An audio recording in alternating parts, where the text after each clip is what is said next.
Okay guys, this is Richard and this is his Prophecy deck profile. Alright guys, So go ahead Richard. We'll start off with the main card of the deck, the Triple Priestess. Pretty much mandatory if you want to play Prophecy. She's the best card in the deck. She's one of the best cards of the format and most expensive. So banish one pop card from your hand or grave, so it gets around Necro Valley, gets around a lot of shit. She's basically, yeah, I love this card. New Dark Magician, great. Next up we have the I'll keep them in a safe place then. Next up we have the Triple Spellbook Magician, pretty essential if you want to play the deck. It gives you that, it's a Stratos for your books. You need to play it at 3 when Judgment comes out. It's too good of a card. So yeah. Next up we'll go into the things I played 2 of. 2 Tragodia. So you keep a hand size, why not play Trag? It's a hand trap, it stops people LOTGing you early game if you draw it, which you hopefully will. Next up is the Double Justice of Prophecy, which is too good. It searches. Okay, you activate this in the secrets. This and Trag go hand in hand. This and Trag, yeah, they go hand in hand. You activate this. You activate this. You get a Priestess and a book to your hand, and then if you have the Trag in hand, you have like a 3k brick off their first attack, and they can't get around it with any deck this format, except they can't even get over it with Grapho and Gates. Pretty good. Double Apprentice Magician, because a lot of decks currently like OTKing. If they don't pop this, they attack into it, and it's a bit of a wall. It's another card to stop OTKs. I was playing against a wind-up deck the other day, and I just set one of these first turn. They did some shit. They attacked into it, and I flipped it. I got a second one. Did it again. Went into Patel.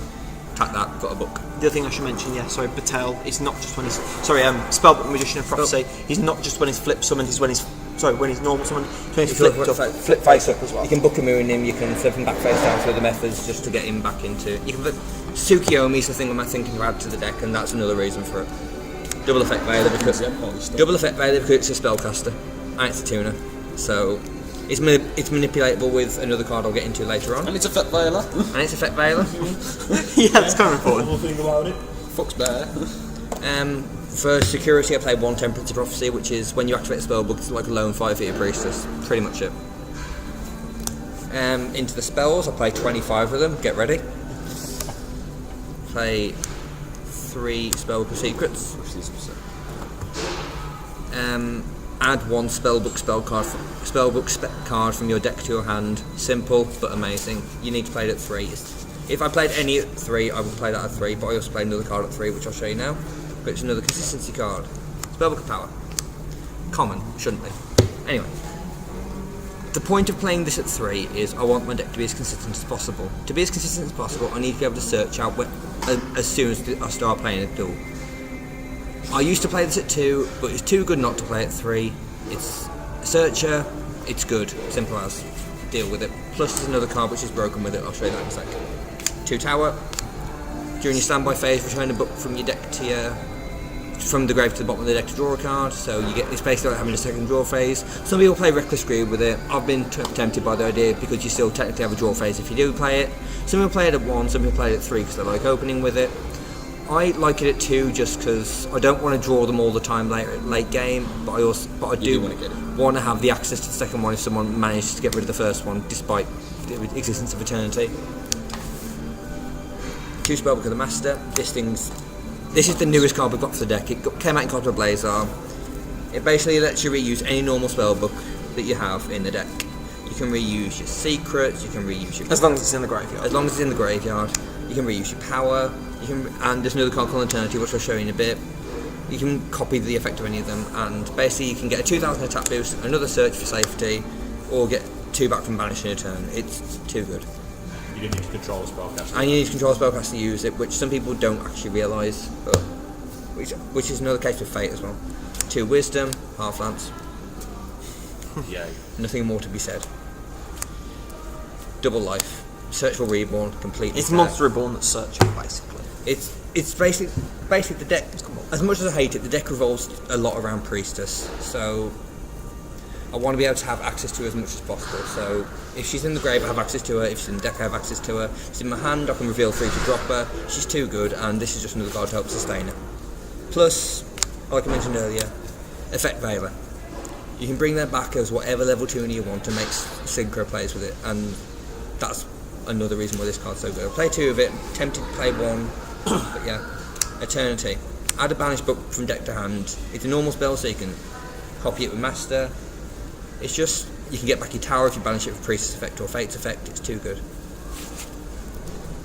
Star Hall. I'm going to attack you with a 2800 Patel and you can't do shit about it. Yeah, that's happened. Yes, that happened. It was to me. If you open again, if you open with 1 or 2 of these cards, then basically you're going to keep getting attack boost throughout the game. It helps you beat over things you wouldn't be able to beat over before with smaller monsters. It's a rotor if it gets destroyed, but it can miss timing, so be aware of that. If you activate a card and they chain MST, this won't get the search. It's the same with Tower. It's the same with anything that you can chain MST to. It makes this and Tower miss timing. Be aware of that. I hate telling you the weaknesses for my deck, but I've got to because I'm fair. I only know 3 cards which I'd actually sold against your deck. Fate. This is stupider than Priestess in my opinion, and that's a lofty claim. That's the word.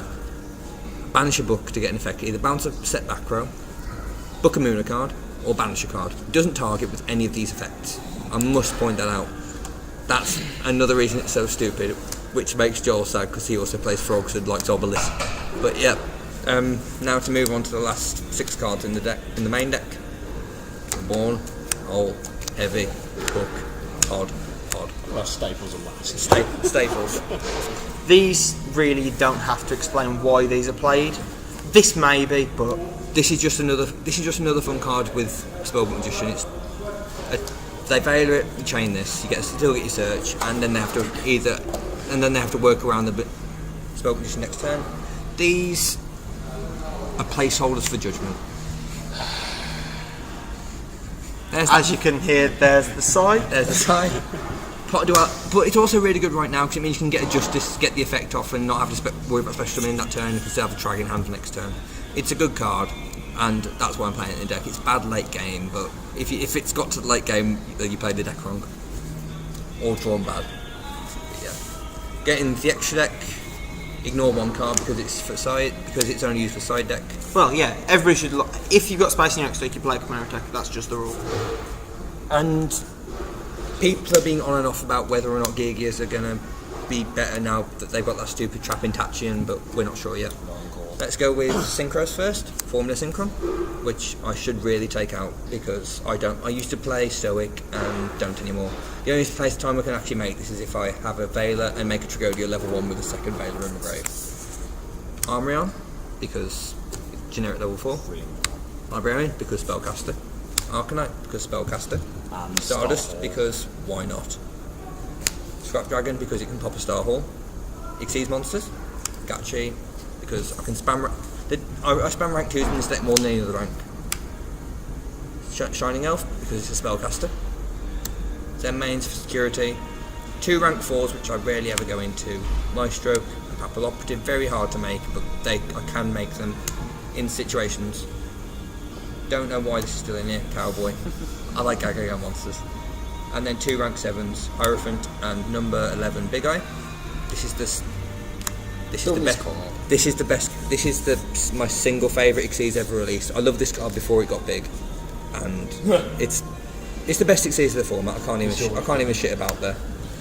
Until Dragos comes Cards I'm thinking of taking out these and this. Just throwing other stuff like Tempest Magician because it's Spellcaster. I'd keep the Maestro open. Maybe keep the Maestro, but whatever we do. I never go into Xyz monsters. Yeah, it's the thing with this deck, you hardly touch your extra deck, so the main ones you will make is the Big Eye, and that's just when someone drops a Gauze. And the Gachi and the Shining Elf. Sometimes I make Shining Elf if I don't feel safe with the Gachi, which is a really weird thing to say, isn't it? Yeah. But yeah, that's Prophecy. I hope you enjoyed the deck profile. Subscribe, rate, comment, all that shit. Just before we go, we're going to actually say something in the end of our deck profile videos, like little side deck cards which we can give you ideas of to side against the deck which we do the profile on. So for Prophecy, there's a lot of different sides for Prophecy.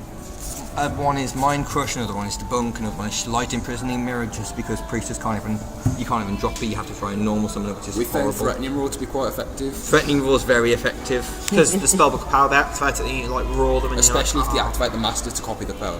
Because that's a -1 to them. Roars are neutral. Power Master is technically -1 if you roar it. They just lose all the swing as well if you They just take away the power Yeah. searches. It's a great deck. I'd recommend playing it.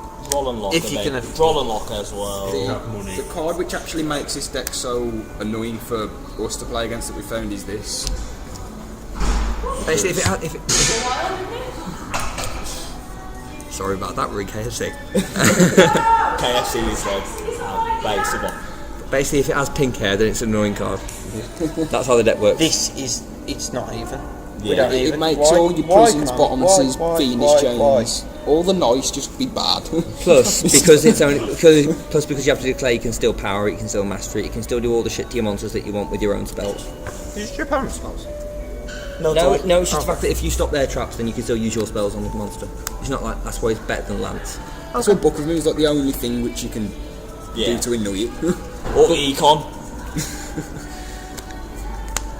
If you have a stick. Yes, that's Prophecy. And they didn't pop the monster. The ones that will be coming up soon will be Adults, Heroes, Fire Fists, Some gishki shit. some water deck which isn't Mermail. that isn't You'll be happy to know. We don't want any more of that. We have got Mermail decks for you if you want to see those, but yeah.